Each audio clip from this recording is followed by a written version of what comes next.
지난주에 바울과 바나바는 안디옥에서 예루살렘에 결정된 편지를 알려주고 계속해서 주의 말씀을 가르쳤습니다. 그리고 나서 그 다음 구절을 우리 같이 보려고 하는데요. 36절입니다. 다 같이 시작. 며칠 후에 바울이 바나바더러 말하되 우리가 주의 말씀을 전한 각 성으로 다시 가서 형제들이 어떠한가 방문하자 하고, 방문하자는 에피스케토마이라는 단어로 감독하자 혹은 검사하자라는 뜻입니다. 따라서 그들이 제1차 선교 여행 때 방문해서 세웠던 교회들을 다시 돌아가서 방문하여서 그들이 잘 보내고 있는지 살펴보자, 테스트해보자 라는 것입니다. 1차 선교 여행 때 바울은 그 지역에서 전도하다가 돌 맞아 죽을 뻔했죠. 그래서 옆으로 피해갔다가 다시 거꾸로 돌아왔습니다. 그리고 되돌아와서 그들이 믿음을 굳세게 지키게라고 했고 또 자신의 믿음을 지키라고 강조했습니다. 그러니까 1차 선교 여행 때의 초점은 하나님 나라에 들어가려면 많은 환난을 견디어내야 한다라는 것이었습니다. 그런데 이번 2차 선교 여행 때에는 예루살렘에서 결정된 편지 내용이 그 초점이고 그 중심입니다.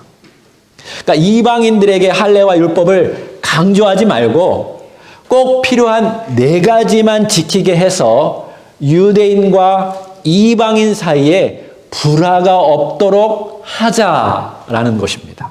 자, 이것을 여러분 머리에 두고 계속 읽도록 하겠습니다. 37절 시작. 바나바는 마가라 하는 요한도 데리고 가고자 하나 바울은 밤빌리아에서 자기들을 떠나 함께 일하러 가지 아니한 자를 데리고 가는 것이 옳지 않다 하여. 그러니까 처음 1차 선교 여행 때 마가 요한은 바울과 바나바와 함께 전도 여행을 하다가 중도에서 포기했습니다. 그 일로 인해서 바울은 마가 요한을 더 이상 신뢰할 수 없다라고 말한 것입니다. 이 말이 맞나요? 틀리나요? 맞죠? 바울 말이 맞아요. 근데 바나바는 마가 요한에게 과거의 실패를 다시 회복할 수 있는 기회를 주자라는 것입니다. 이 말이 맞습니까? 이 말도 맞습니다. 그래서 서로의 의견을 말하다가 이제는 다투기 시작했어요. 바울이 그를 반대한 이유는 바울의 전도 여행은 나약한 사람이 가면 도리어 방해가 되기 때문에 그렇습니다. 지난번과 같이 이번에도 바울이 선교 여행을 갈 때에 돌 맞아 죽을 수도 있습니다. 지금도 그들은 바울을 보면 흥분해서 돌을 쳐 죽일 수도 있는 것입니다. 그러니까 바울은 지난번 일 때문에 감정적으로 말하는 것이 아닙니다. 이게 팩트라는 거죠. 그럼에도 불구하고 바나바는 그에게 다시 한번 기회를 주어서 그가 계속적으로 하나님의 일을 할 수 있도록 돕자라는 것입니다. 이러한 두 사람의 부류들을 우리는 많이 봅니다. 제가 지금 굉장히 궁금한데요. 여러분은 어떤 스타일의 사람인지 궁금해요. 바울과 같은 스타일입니까? 아니면 바나바와 같은 스타일입니까? 한번 좌우 옆 사람을 한번 체크하기를 원하는데요. If you think yourself is like Paul, raise your hand. 내가 바나바와 같다 하면 raise your hand. 바울과 같다. 바울과 같다. 야, 옆 사람 보세요. 오케이. 나는 바울이 아니라 나는 바나바와 같은 사람이다. 바나바 같은 사람도 바울 같은 사람이 많은데요. 나는 손 안 든 사람은 누굽니까? 나는 바나바도 아니고 바울도 아니다. 이런 사람이 위험해요. 나는 내 마음대로 나는 바울과 같은 때도 하고 나는 바나바와 같은 때도 하겠다. 이런 식으로 하면 굉장히 어렵습니다. 알았어요. 잘 이거를 여러분 생각하면서 들어야 합니다. 39절 시작. 서로 심히 다투어 피차 갈라서니 바나바는 마가를 데리고 배 타고 구브로로 가고 바울은 실라를 택한 후에 형제들에게 주의 은혜에 부탁함을 받고 떠나. 여러분 성경은요 아주 실제적이에요. 이러한 창피한 이야기를요 삭제하지도 않고 그대로 기록해 두고 있습니다. 그러나 이것은 옳고 그름의 문제가 아니에요. 무엇이 성령께서 원하시는 바른 결정인가? 이게 우리들의 지금 관심사죠. 그런데 성경은 그걸 얘기하지 않아요. 우리가 쉽게 판단할 수 없는 것입니다. 여러분 꼭 기억하십시오. 성령님과 동행한다고 해서 항상 한 가지 결론에 도출할 필요는 없는 거예요. 바울은 현재, present, 마가가 부적합하다고 말하는 것이고 바나바는 미래의 마가를 보고 기회를 주자라는 것입니다. 그러니까 둘 다 맞아요. 바나바처럼 마가의 단점을 참아주고 기회를 주는 것도 맞고 바울처럼 현재 사역에 합당한 자를 세워야 하는 것도 맞습니다. 맞죠? 둘 다 맞아요. 그러면 어떻게 해야 하나요? 여기 바울과 바나바가 싸웠으니까 우리도 싸워도 됩니까? 이렇게 성경을 해석하면 잘못된 거예요. 이게 제 생각입니다. 바울과 바나바는 둘 다 심히 싸운 것에 대해서는 후회하고 반성했을 것입니다. 여러분, 심히 싸우지는 마십시오. 조금 다르면 둘 다 맞다라고 생각할 때 타협할 줄 알아야 돼요. 이게 건강한 관계입니다. 골로새서 4장 10절을 보면 나중에 이 마가는요, 바울과 함께 감옥에 갇혀 있습니다. 다른 사람들은 세상은 다 떠나지만 마가만 남았다고 바울 서신 골로새서에 말하고 있어요. 이것을 볼 때 바나바가 그때 과거의 마가와 함께 동행했기 때문에 마가가 성장한 것이고 바울은 그것에서 감사한 것이고 또 마가와 화해했다라는 것을 알 수 있습니다. 더 나아가서 마가는 바울이 기대한 것보다 훨씬 더 나은 복음 전도자가 된 것이에요. 그래서 여러분 마가 복음이 이 마가가 쓴 것입니다. 이것을 볼 때 하나님은 인간의 갈등과 분쟁을 오히려 이용할 수 있는 분이라는 것을 우리는 알 수 있습니다. 바울과 바나바가 싸웠지만 나쁜 것이지만 두 팀이 되었습니다. 팀이 더 많아진 거예요. 어쩌면 마가는 바나바와 함께 있으면서 그때의 치욕을 다시 만회하려고 엄청 노력했을 것입니다. 둘이 갈라지면서 바울은 예루살렘 교회에서 파송을 받은 실라와 함께 움직였는데 그는 헬라파 유대인이고 또 예루살렘에서 존경받는 리더였습니다. 그러므로 디아스포라 유대 크리스찬들이 반대할 때 그가 나서서 말하면 쉽게 풀릴 수 있었던 것입니다. 바나바도 물론 예루살렘 교회에서 존경받는 사람이지만 바울과 함께 10년 이상 이방 지역에서 유대인들이나 다른 사람들과 다투고 싸웠기 때문에 큰 영향력을 발휘할 수는 없었습니다. 그러한 면에서 성령님은 바울의 선교 사역에 가장 적합한 짝을 붙여 주신 것입니다. 비록 바울과 바나바가 갈라섰지만 이들이 잘한 것이 있어요. 이거를 많은 교회가 모르는데요. 안디옥 교회 형제들에게 주의 은혜에 부탁함을 받고 떠났어요. 잘 보면 after being entrusted left 한 거야. 자, 그들이 심히 싸웠지만 자신의 감정을 내려놓고 안디옥 교회로부터 축복을 받고 떠났다라는 거예요. 이 부분이 놀라운 것입니다. 이들은 안디옥 교회의 핵심 두 리더들이에요. 그러나 그 교회는요, 흔들리지 않았다라는 거예요. 깨어지지 않았어요. 여기 이민교회를 보면요, 한번 교회 안에서 싸우잖아요. 평생 원수가 됩니다. 평생 뒤에서 욕하고 싸우고 그 교회 잘 되나 안 되나 뒤에서 욕합니다. 그런 사람 이렇게 생각할 수 있어요. 바울과 바나바도 싸웠으니까. No! 여기 교회 안 갈라졌습니다. 그들을 자신이 내려놓고 팀을 나누었을 뿐이에요. 그리고 교회로부터 축복을 받고 팀이 나누어져서 나간 거예요. 그들은 서로 축복한 거예요. 성경 이제 알으셨죠? 이 두 리더들의 대화도 이 교회는 들었고 그들의 결정도 들었습니다. 갈라서는 거를.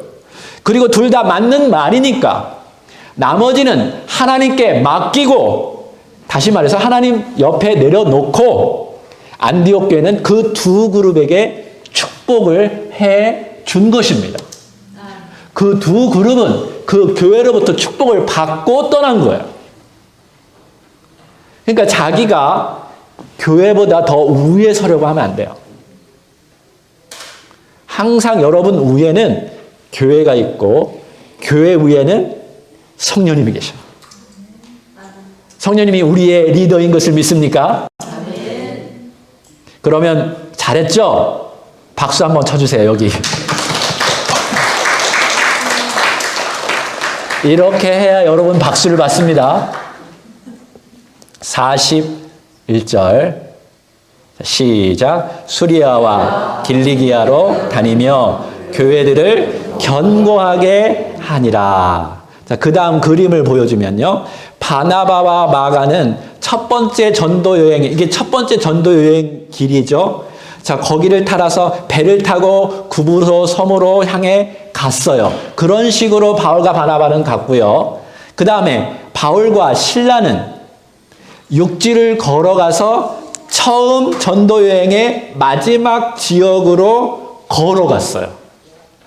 저기 보면 더베라든지 리스드라, 그쪽 갈라티아 두꺼운 글씨 거기 있죠? 마지막에 있었던 그 도시로 걸어서 올라간 것입니다. 그러니까 어찌어찌 해가지고 두 개의 선교팀이 잘 나누어진 거예요. 근데 이제부터는요, 바울 중심으로 제2차 선교 여행 이야기가 기록됩니다. 그러니까 바나바 이야기가 사라지는 것은 바나바가 잘못 결정했다기보다는 사도행전의 큰 문맥 속에서 해석해야 되는 거예요. 제가 이 얘기를 많이 했죠. 처음 반은 베드로 중심으로 쓰여졌어요. 사도행전이.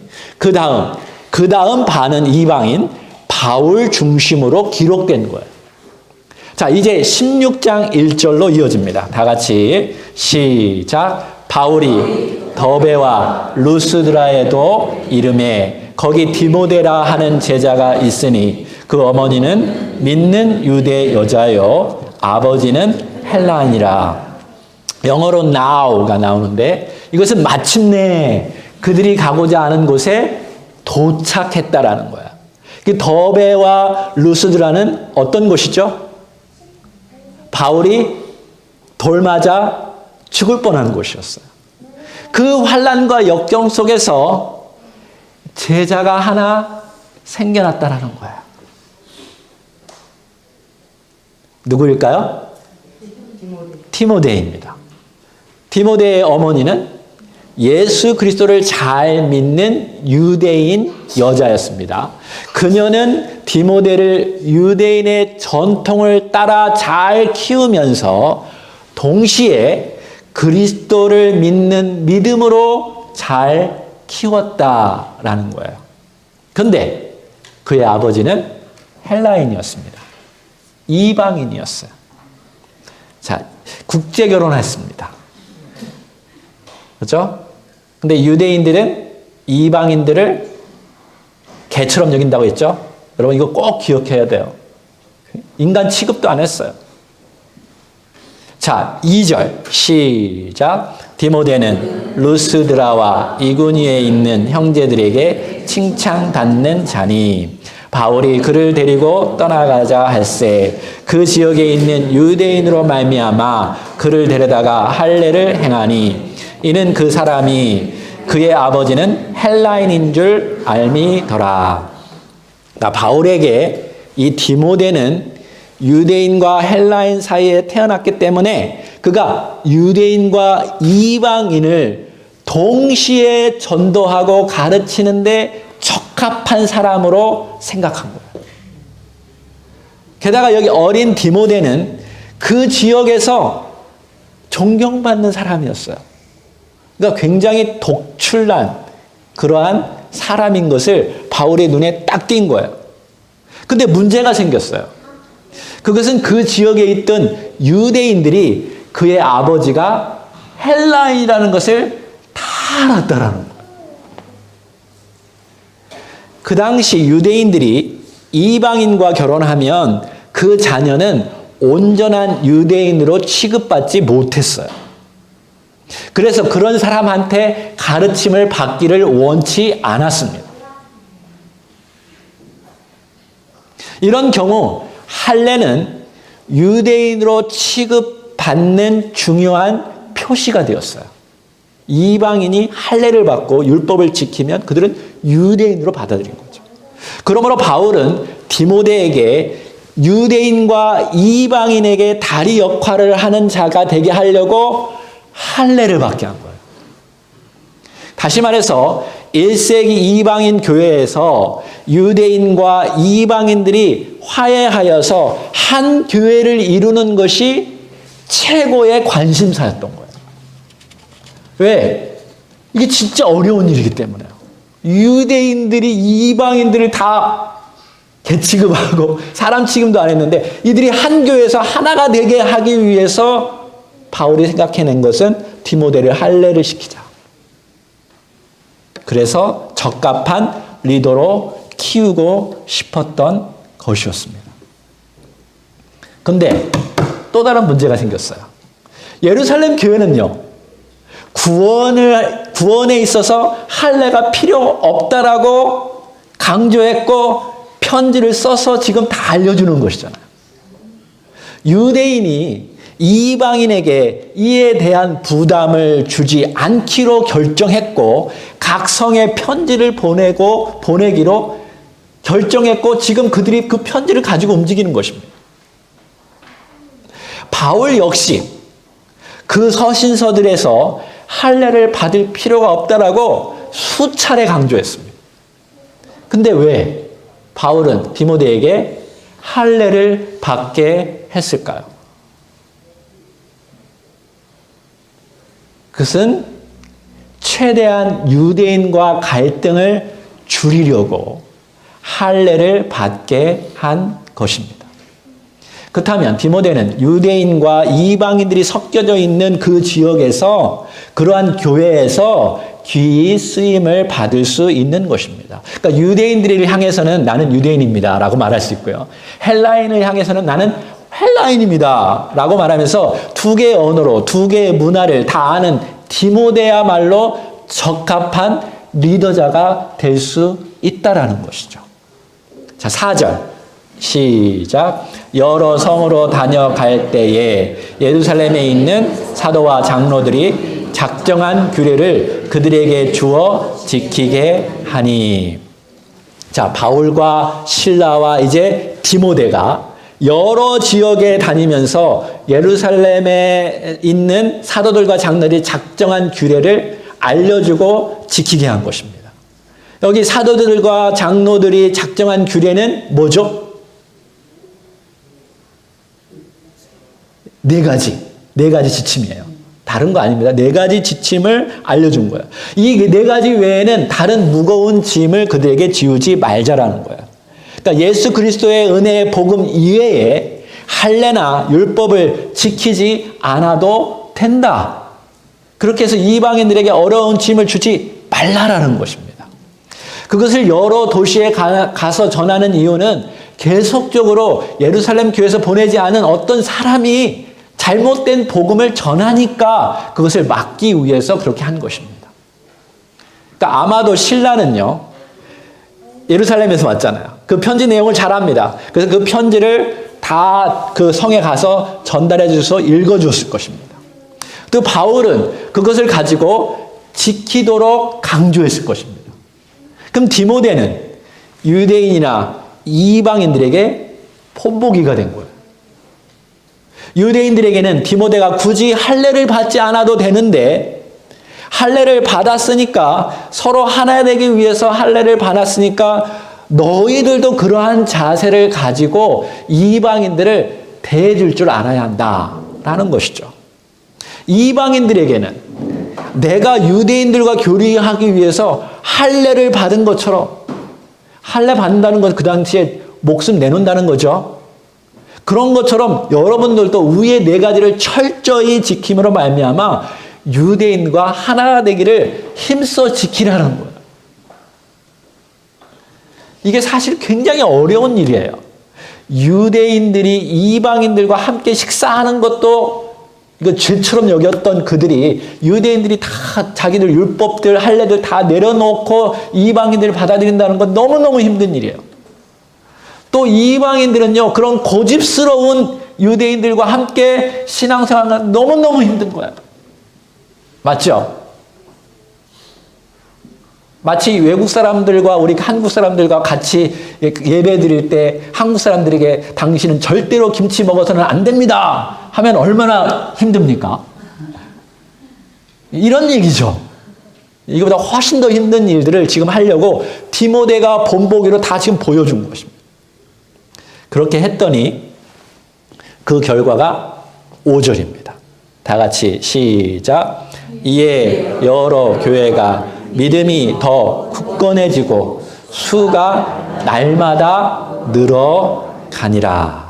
이 말은 그 교회가 실질적으로, 질적으로 또 양적으로 성장하고 튼튼해졌다는 거예요. 바울은 사도와 장로들이 결정한 사항을 이방 교회가 지키게 하므로 이방인이 오직 예수 그리스도를 받음으로 구원을 확신할 수 있게 도와준 것입니다. 그리고 유대 신자와 이방인 신자 사이에 교제가 자유롭게 이루어지도록 지금 만든 것입니다. 그래서 유대인들도 들어오고 이방인들도 교회에 들어와서 교회가 성장했다라고 알려준 것입니다. 오늘 말씀을 정리하면서 한번 적용해 봅시다. 첫 번째, 우리는 바울과 바나바의 갈등과 다툼을 보았어요. 근데 이것을 가지고 오늘날 교회가 갈라지는 것을 정당화시켜서는 안 됩니다. 제가 위에서도 말했죠.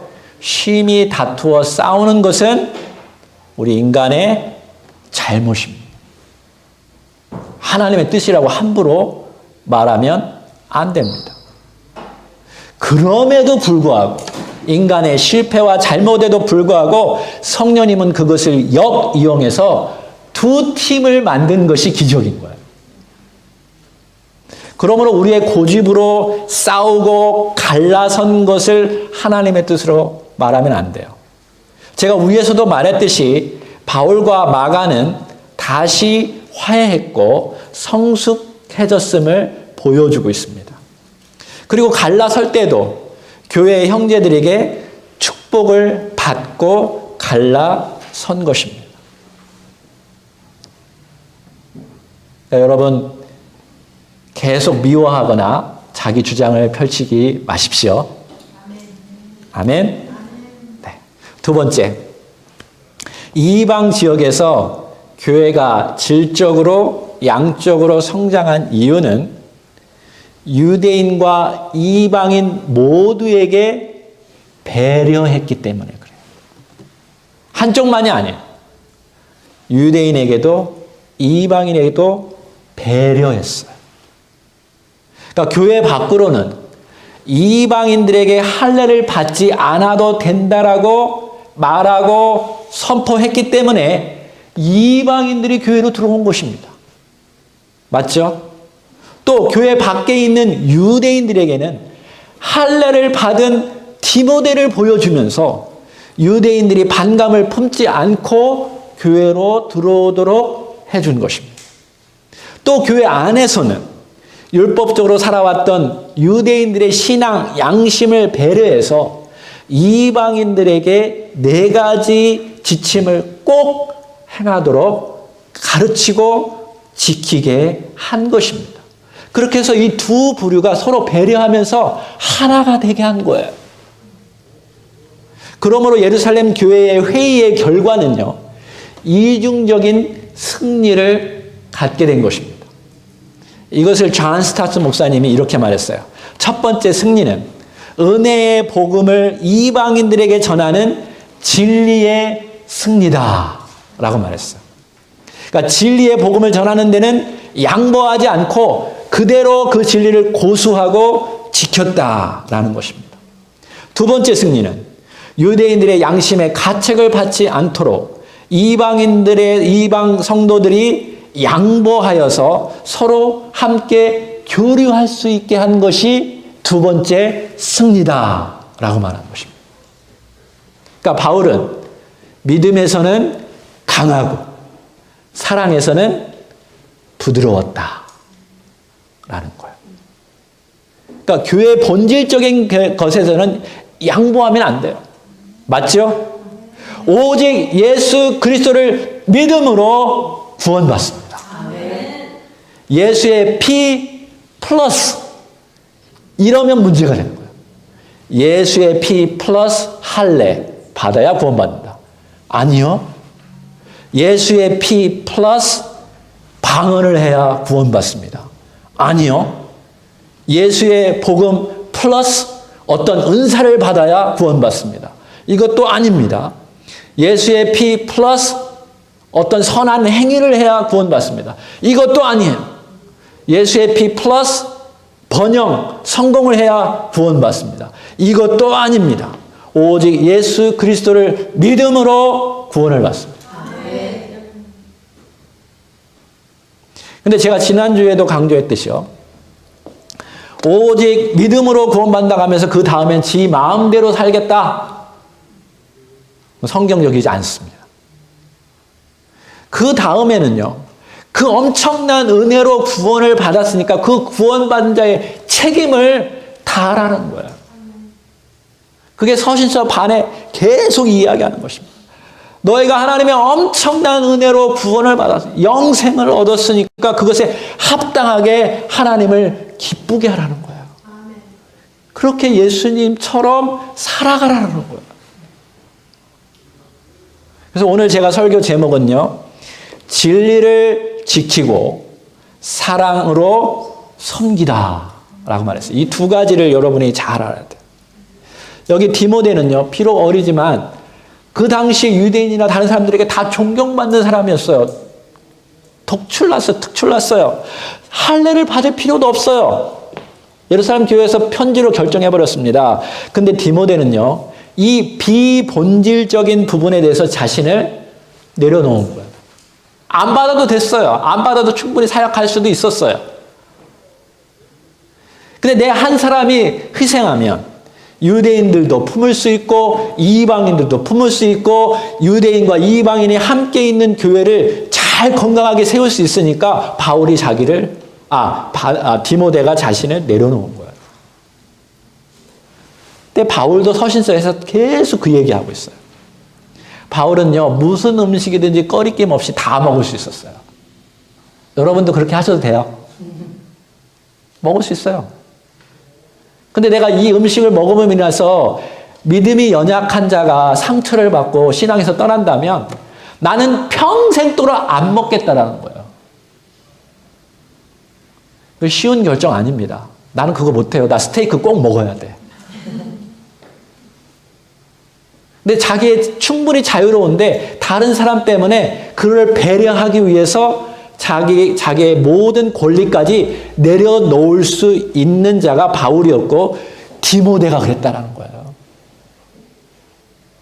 디모데 보통 사람 아닙니다. 그래서 바울과 디모데가 계속 같이 움직여요. 우리 한번 기도할 때요, 자기 자신을 돌아봐야 돼요. 나는 예수 그리스도의 복음의 진리를 정말 확고하게 지키고 있는가? 나는 다른 복음과 타협하고 있지 않은가? 이 복음 플러스 나는 성공해야 하나님 잘 믿어. 복음 플러스 은사를 받아야 나는 하나님을 잘 믿을 거야. 뭐 플러스 성공해야, 플러스 다른 사람에게 존경받아야 나는 하나님을 잘 믿을 거야. 아니요. 복음 하나면 충분하지 않습니까? 예수의 은혜로 구원받은 거 하나면 여러분에겐 자존심도 다 늘어나고 가장 행복한 자예요. 정말 나는 그거 하나로 충분합니까? 나는 예수님 믿고 구원받습니다. 이런 확신이 내 안에 있는가? 두 번째로는요. 나는 정말 다른 사람들의 구원과 교회가 하나 되기 위해서 나의 권리를 내려놓을 수 있는가?